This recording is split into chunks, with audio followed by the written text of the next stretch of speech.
मेरी आत्मा से पूछिए कि मेरा भतीजा मेरे लिए क्या था। आज मेरे परिवार की हालत देखिए। आज 13 दिन हो चुके हैं, मेरे परिवारों में एक दाना नहीं खाया। पहले पटेल मुर्दाबाद, बिक्की रोहित को न्याय दो। पहले पटेल मत भगाओ, पहले पटेल भगाओ। कन्नौज की दलित समाज के विरोध में प्रहलाद सिंह लोधी खड़े हैं तो ब्रजपाल सिंह लोधी आपके पक्ष में भी खड़े हैं। नमस्कार, आप देख रहे हैं आजाद समाचार। ये चीखें, ये नारे, ये आवाज़ें तो आपने सुनी ही होंगी।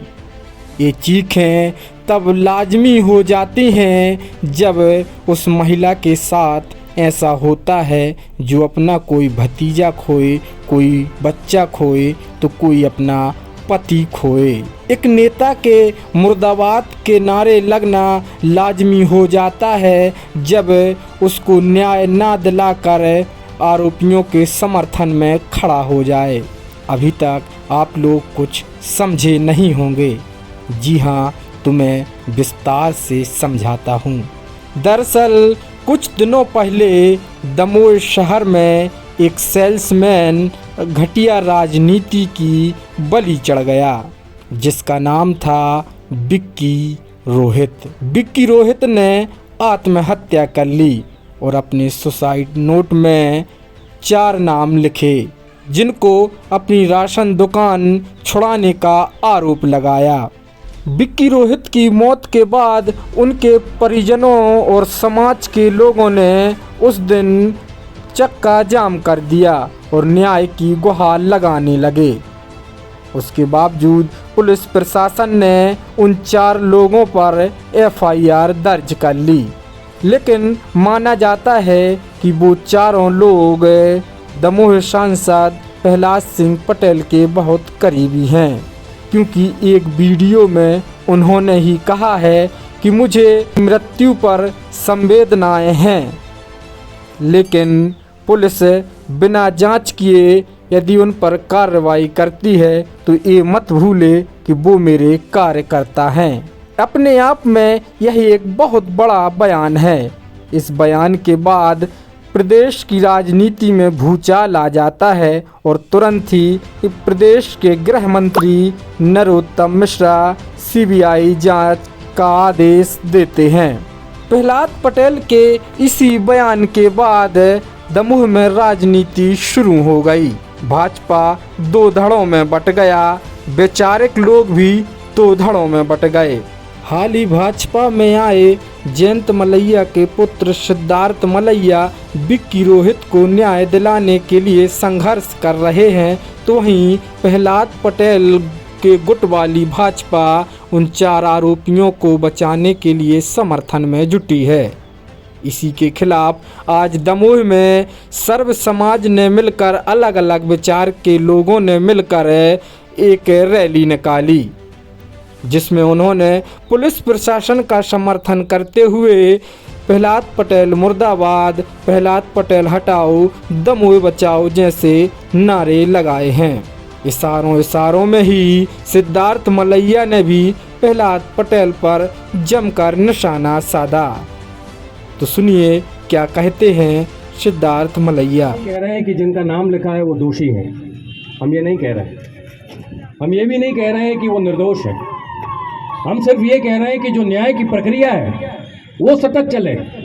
उस न्याय की प्रक्रिया में आप दखल मत दीजिए। अगर पुलिस कार्रवाई कर रही है तो उसमें क्यों दखल देने की ज़रूरत है? आज से 1-1.5 साल बाद हो सकता है वो लोग बरी हो जाएं, हो सकता है, उसको स्वीकार करेंगे, और हो सकता है वो लोग दोषी सिद्ध हों, उसको भी स्वीकार करेंगे। पर आप न्याय के बीच में दखल मत दीजिए। समाजों के बीच में घर्षण नहीं आए। जिनका नाम उस सुसाइड नोट में लिखा है, ये ज़रूरी नहीं है कि वो दोषी हो, कि वो आत्महत्या कर ले, ये ज़रूरी नहीं है। पर यह भी ज़रूरी नहीं है कि उनके समाज के लोग रैली निकाल के लेके जाएं। हम समाजों को बांट रहे हैं बेलन भैया। एक समाज की रैली निकली, फिर दूसरे समाज की रैली निकली, आज भी यहाँ पर अच्छा हुआ आपने सर्व समाज को बुलाया। ये बात अहरवाल समाज के अकेले नहीं है, हम दमुक में रह रहे हैं, ये हमारी बात है और ये न्याय की बात है कि उस न्याय की रास्ता में आप रोड़ा मत अटकाइए, आप उसको प्रभावित मत कीजिए। और हम मांग करते हैं कि न्याय वापस से यहीं पर दमों में आए और इन्हीं अधिकारियों के साथ न्याय की बात हो। जय हो। उसमें जिन लोगों का नाम लिखा है अगर वो निर्दोष सिद्ध हो जाए तो कोई दिक्कत नहीं, और वो दोष से कितना हो जाए तो वो भी हो जाए। आपको बता दूं कि अधिकांश होता यह है कि जब कहीं भी कोई ऐसे कांड होते हैं तो जनता अपने जनप्रतिनिधि, अपने नेताओं से ये गुंजाइश रखते हैं कि वो उन्हें न्याय दिलाने के लिए सड़क पर उतरेंगे। लेकिन उस एक बयान से जो प्रहलाद पटेल जी ने कहा कि वो मेरे कार्यकर्ता हैं, इससे भूचाल आ गया। और होना क्या था जो आप देख रहे हैं कि उनके खिलाफ लोग सड़क पर उतर गए। इस न्यायिक रैली में अलग अलग विचारधाराओं के लोग सम्मिलित हुए, जिसमें अभाना से जिला पंचायत सदस्य द्रकपाल सिंह लोधी भी शामिल हुए। तो सुनिए उन्होंने क्या कहा। दलित समाज के विरोध में प्रहलाद सिंह लोधी खड़े हैं तो द्रकपाल सिंह लोधी आपके पक्ष में भी खड़े हैं।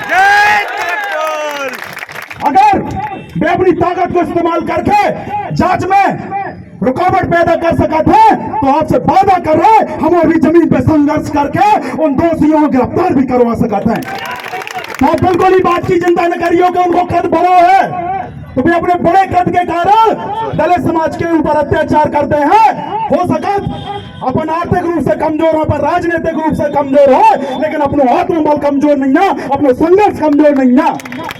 आप सब विश्वास दिला रहे हैं विक्की रोहित जी हो न्याय दिलावे के लाने जैसे भी संघर्ष करना पड़े, जितनी भी लड़ाई लड़ना पड़े, हम और हमारी पूरी समस्त टीम दलित समाज के साथ खड़ी है।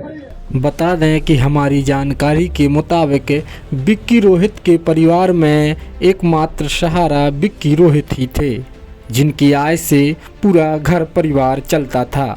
उनकी उम्र महज अभी 30-32 साल ही होगी, छोटे छोटे 2 बच्चे भी हैं। ऐसे में इस तरह से परिवार के एक सदस्य का जाना परिवार को झंझोर कर रख देता है।